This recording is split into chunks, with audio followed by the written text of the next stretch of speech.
Keep him tight. Nice. Come on, baby. Yeah. Oh, we want to land this one. No, no, watch this ledge. Go to the left. Go to the left, because that ledge.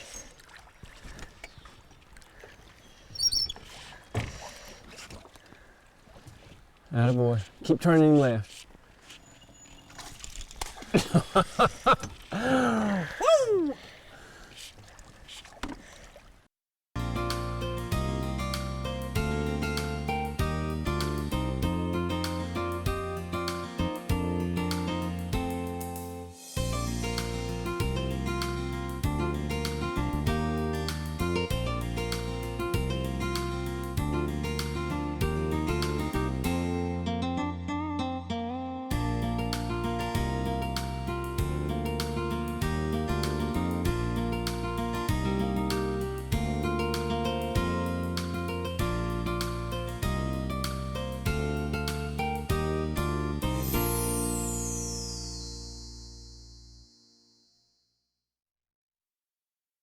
Thanks for joining us today on the Carolina Outdoor Journal. Today we headed up to the Boone area, and Joe, it's about smallmouth bass. Yeah, and you see the title of the show is called Smallmouth Drift 2, and there's a reason for that. We're actually fishing with a young man whose father is the guide today, Judson Conway, who owns Elk Creek Outfitters. We fished with him a number of times up in the mountains, and the first trip we did on this particular river for smallmouth was with his wife, Eunice, and several years ago, and so we thought it would be a neat to hit the river, drifting it with Coulter, their 12-year-old son, who I found out is quite adapted throwing a fly rod. And you'll see, he was our main fisherman, our main angler for the day. His dad rode their raft, and a real pretty stretch of a river full of smallmouth bass, and he catches them. And he catches them, and we'll learn how in gear time. That's right. We'll go back, and the guys will talk about the fly rods they use today.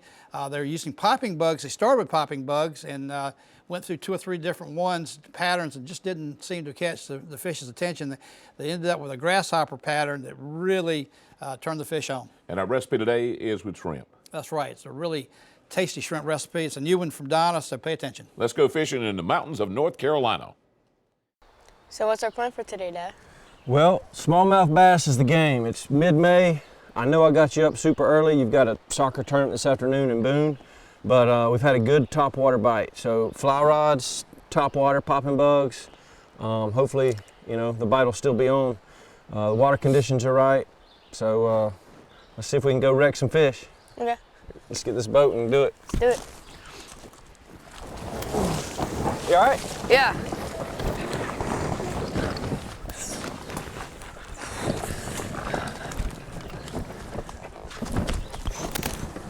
All right, bud. We're ready to shove off, go chase some bronzebacks.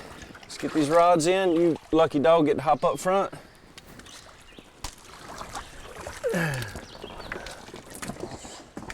Okay. You ready? Yeah. All right. Let's get up under this tree and we'll get the fly rods out. Oh, yeah. Hey, Dad, how do you want me to work this thing? Well, let's see what the fish respond to. Let's give some medium pops with some, a little bit of time in between pops. Not too active, but semi-slow. And, we'll see what we get. Sometimes we have to speed it up, sometimes slow it down. So we'll just go after them and see. Okay, let's do this. All right, let's start on this right bank. Be sure to wait on that back cast. That's a heavy bug, it travels slow. Oh, this one right there. Oh, yeah, we spooked one out of there. We might have dropped it right on his head.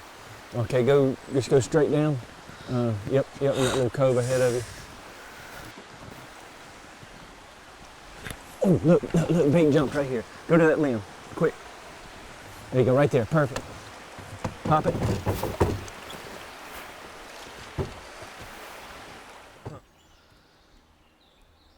One more pop. Right now, try to hit the rock, the right side of it. There you go. Come on, baby. All right, Coulter, let's change rods for a second. That was a 6 weight, this is a 7. I just want to see, I want to try a new bug, plus I want to see which rod best fits your casting style. It's been a year since we've been on a fly fishing trip together. Okay. And you're 12 now, so I'm thinking a bigger rod might be better. Smaller popping bug might be better too. Uh-huh, that's a good point. I'll get this little boogle bug out right here. There you go, perfect, perfect, perfect. Leave it. He's coming, leave it. Twitch it, twitch it. Leave it. Oh, twitch it, no, leave it. Hit him, you got him, you got him, you got him. All right, keep that rod tip up, keep him tight. Attaboy. Nice, what a beautiful cast. Heck yeah. Look how he jump. He's a dark fish too. There you go. You got 10-pound fluoro on there, so if he runs, you can let a little bit slide. But I'm ready. Okay. Look at him bending that 7-weight. I love it. He's not that big. Hey, you're right. There are big ones out here, but for the size he is, for Yeah, the that's pretty amount of big. fight he's got, he's just dogging down. He gave you a couple good jumps too. Nice. That was cool. This sight casting. We saw that fish and came in for it. I'm ready. Nice work. All right. You may release your first smallmouth of the day. What did he eat? Grasshopper. Whose idea was that? Mine. Good work. Yeah, you had a good hook set on it. There you go. Nice. It's pretty too.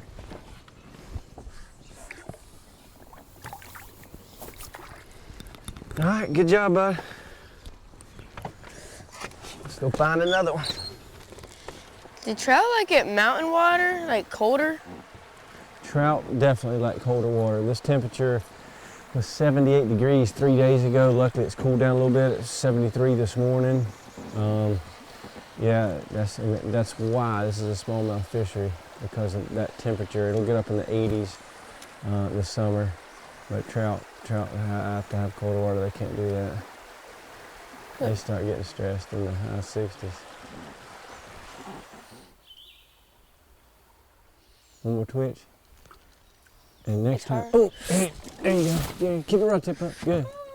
Good. And there's a little smallmouth. There's a little smallmouth. Nice. Oh, he's a good fighter. Love it. Look at him. Oh boy. Nice. Good work.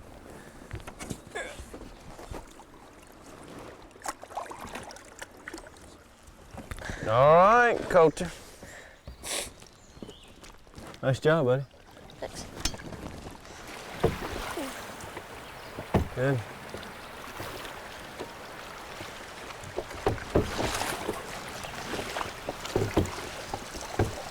Pop it.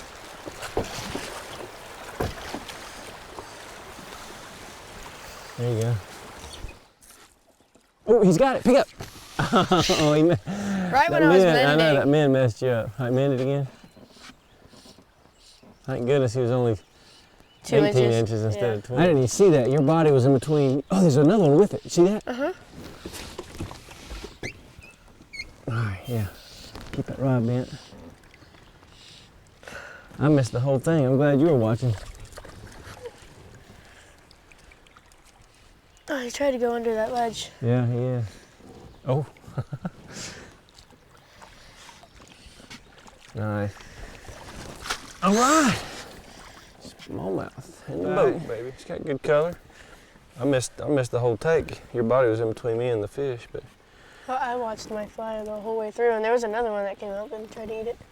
Good. I'm glad you were watching, because I was slacking on my job. All right, buddy. Good work. Did he eat it hard, or did he just sip it? He ate it pretty hard. He just came up and smacked it. Good. That's what we want.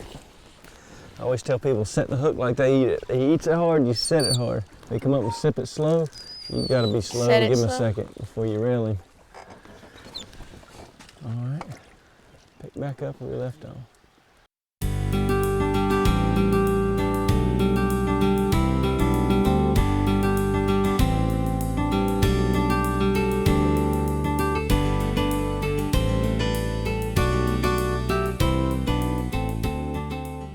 Get ready, hit him! Got it, yes. All right, strip, strip, strip, strip, strip.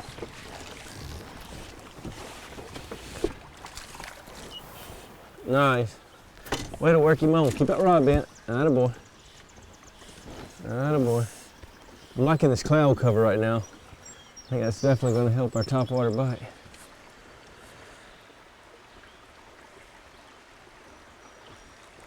There's 2 bass under him. Yeah. Good job. You release your prize right there.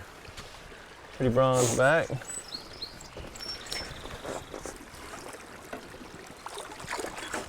Glad you saw him. I didn't even see that fish. Way to pay attention. Fun. All right, hit that deep water to your right a little bit. Yeah. And just strip it through there.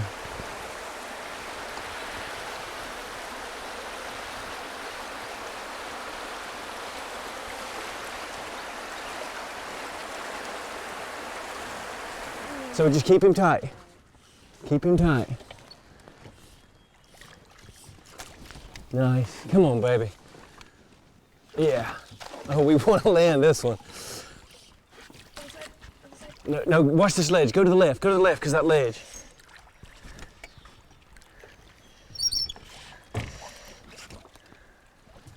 Attaboy. Keep turning him left.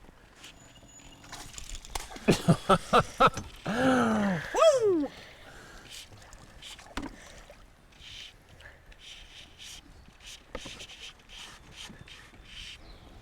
Is he pulling? He might be. Oh my God. Bring him around this side. Dad, get the net.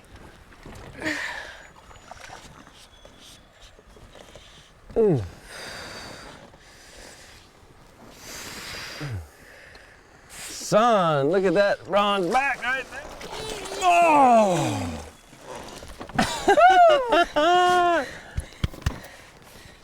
Look at that. Look at that fish. Oh my gosh, the fly's already out of his mouth. That's what I was saying about that hook set. God.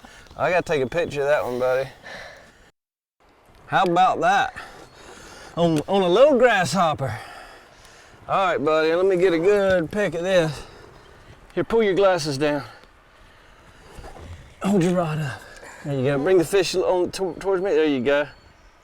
Big smile. Bring him that way a little bit. Lift him up higher. Good. Cock his mouth out like that. Good. Bring him out. Yeah, I know your wrist is hurting. I'll tell you what.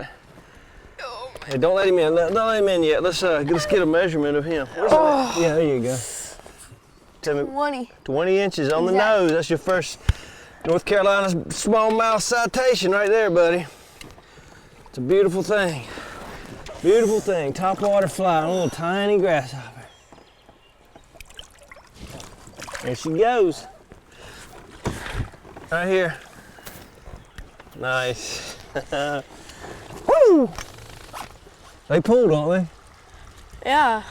Not as much as a muskie does. No. Not at all. But they really do try. Current just keeps taking them. They're strong. Big shoulders. He's whooping your butt, Coulter. Come on. There we go. No. Lift, lift, lift, lift, lift, lift, lift. Lift. I'm trying. Oh, that's the biggest fish today. Oh. Nice. Good job spotting him, Coulter. I didn't even see it. Good hook set. Heck yeah. You can put He up. was really dark in the water. Yeah. Yeah, a lot darker in the water than when you get them out. Beautiful fish. Good fighter. Give me some ducks. Bow!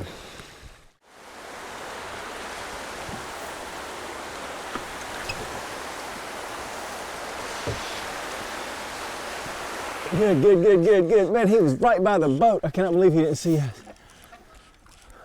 Now, he'll take it if he wants it. There you go. There you go. All right, let's break him down. Go ahead and put a little heat on him. Yeah. Oh, look at that. There you go, there you go, there you go. Oh, look at that. Come on, Dad. Take it to the left, take it to the left. I'm trying. I'm reeling. No, get in there. Get in there. Booyah. Boom. That is beautiful, my son. Good work. You hooked him good. He ate it pretty good too. Wait, can we measure him? Nope. He's 17. Look, he's been spawning.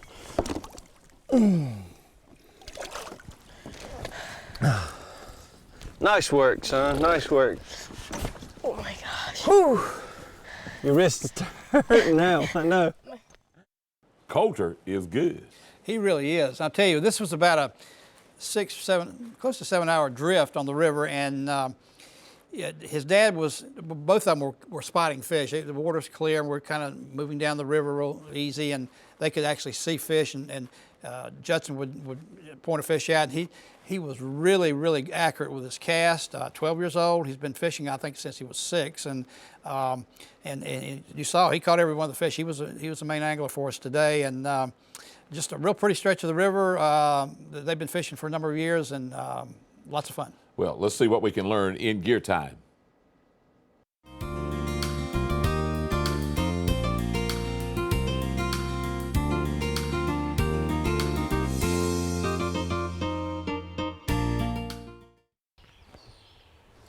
All right, bud. Great day of smallmouthing. Great morning, I should say. Oh my gosh, it's been great. Damn, I'm really tired. No way I'm gonna make it to the soccer game. Yeah, you will. Mama kill me. So what happened? We thought we were going to get into the early morning bite. It was a beautiful sunny morning, and we couldn't touch a fish. It was tough. And then got into some cloud cover, and immediately we started catching fish. So it's just like fishing. You never know how it's going to turn out. Sort of like hunting. You don't know what's going to happen. That's right. You just got to get out there and be a part of it. So fishing, we started you out with a G Loomis GLX high line speed 6 weight. Casting wasn't as good on the bigger bugs that we started with, so then we switched you over to this 7 weight NRX. Jeans. Yeah, it's a great Loomis rod, and immediately you started punching cast better because that's a stiffer rod, and that really helped with some of these bigger bugs. And we started out with just a generic popping bug. We started searching the gamut of opportunities because we weren't seeing much response from the fish. This little Boogle Boy popper, one of my favorite dragonflies. I call the dragwood. Then a Rainey's potbelly frog makes a lot of action. Trying to do anything we can to get some attention, get a big boy up. Nothing was working, nothing was eating. And then you came up with the idea of what? A grasshopper. A grasshopper, because we fished those in Chile a bunch. And that's what we used for the whole rest of the day, because it was that's what they wanted, natural, clear water. That's sometimes you got to get small and real natural to get those fish eaten. I totally remember using this in Chile, catching all the big trout. Yeah, well, that's one of my favorites, but it wasn't the fly for today. All right, well, let's get you to that soccer tournament. Okay. Great day, buddy. We're gonna win. Heck yeah. All right. Thanks for that valuable information. Now, here's a number you can give them a call at Elk Creek Outfitters, and they will be more than glad to take you on a fishing trip. Now, let's catch up with Donna. She's in the kitchen. She's got a recipe today using shrimp.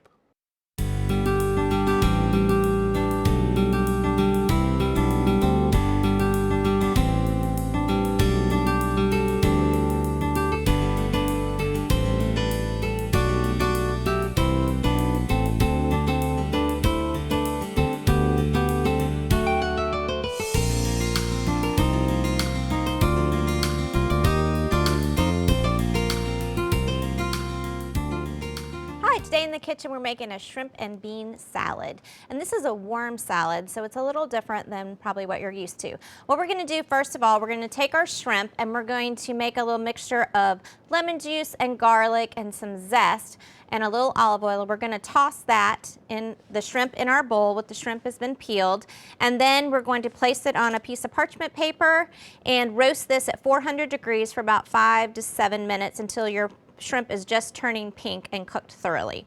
And this is something that you can do. You can make a whole pan of it if you'd like and use the shrimp for different recipes during the week for the next couple days.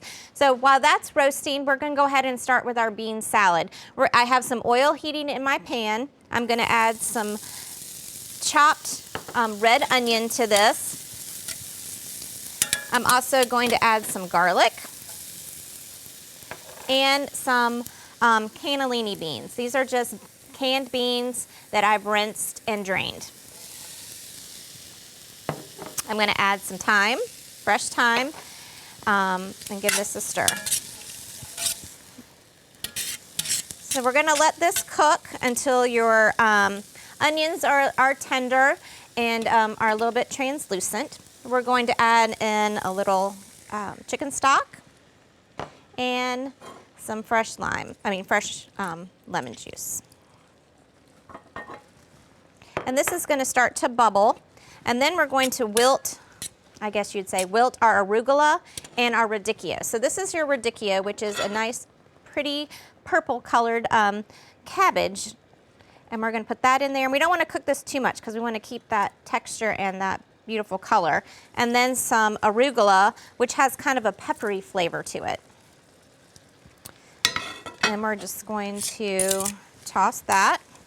And you can see it's going to wilt down pretty quickly, just like it would if it was spinach, which you think you have all this spinach and you cook it and it comes out about 1/4 of the size of what you put in.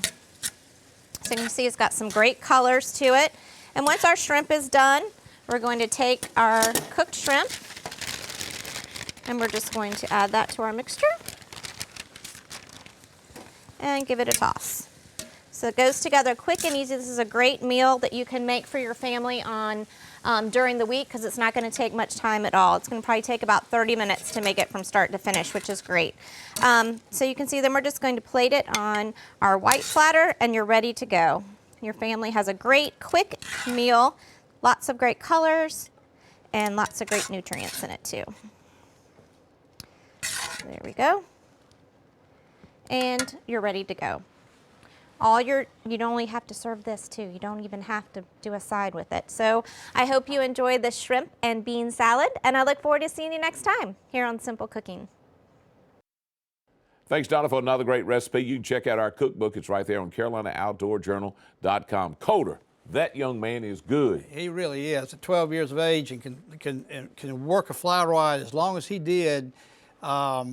Drifting down the river, real pretty river, full of fish, and you could see that big fish he caught, the largest one he's ever caught, 20 inches, a 20-inch smallmouth bass in our mountains is a really trophy fish, and so I congratulate him on that. But just the fact that he could precision place those bugs was really something that I really paid attention to, and but a lot of fun. If you've never caught smallmouth bass on a fly rod, give Judson and Elk Creek Outfitters a call. Loads of fun. It was a pleasure to watch. Absolutely. For Joe Albee, I'm John Moore. We do thank you for joining us today on the Carolina Outdoor Journal. Make sure to visit our website for more information and a link to our online store, Anglers Bay.